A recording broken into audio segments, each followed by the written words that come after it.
నమస్తే అండి అందరికీ. ఈ వీడియోలో front part dots blouse cut చేసేస్తున్నారు.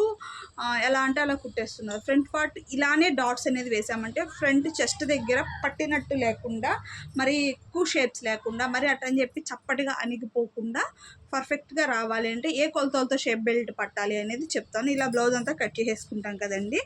మెయిన్ ఫస్ట్ ఈ డాట్ వచ్చేటప్పటికి 2.5 ఇంచులు తీసుకోండి.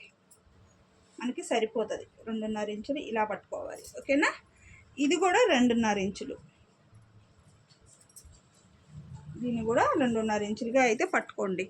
ఈ రెండింటిని బేస్ చేసుకొని ఇక్కడ ఒక 2 ఇంచులు లేదా 1.5 ఇంచు గ్యాప్ పెట్టేసుకోండి. ఇలాగా ఈ మూడింటికి మధ్య 2 ఇంచులు కావచ్చు, 1.5 ఇంచు కావచ్చు, ఒక మూడింటికి సమానమైన ఒక గ్యాప్ని పెట్టేసుకొని ఈ విధంగా అయితే మీరు పట్టుకోండి.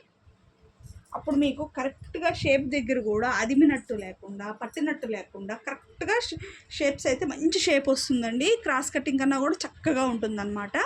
మరి కూసుగా లేకుండా, మరి అటని చెప్పి అణిగిపోయినట్టు లేకుండా ఈ కొలతల్లో షేప్ బెల్ట్ అయితే పట్టుకోవచ్చు. 2.5 మనకి సరిపోతుంది. దీనికి కూడా 2.5.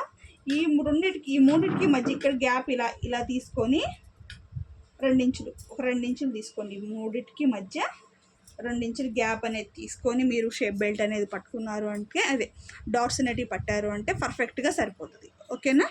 ఈ కార్నర్లో కూడా ఈ చంక డౌన్ 5.5 పెట్టుకున్న తర్వాత ఈ కార్నర్లో నుంచి 1.5 ఇంచు మీరు ఇలా పెట్టుకొని చంక రౌండ్ అయితే తీసుకోండి. పర్ఫెక్ట్గా సరిపోతుంది. మరి గోడలు ఎక్కువ వస్తున్నాయి అనుకున్న వాళ్ళు 1 ఇంచు కూడా తీసుకోవచ్చు. ఓకేనా? నచ్చితే లైక్ చేయండి.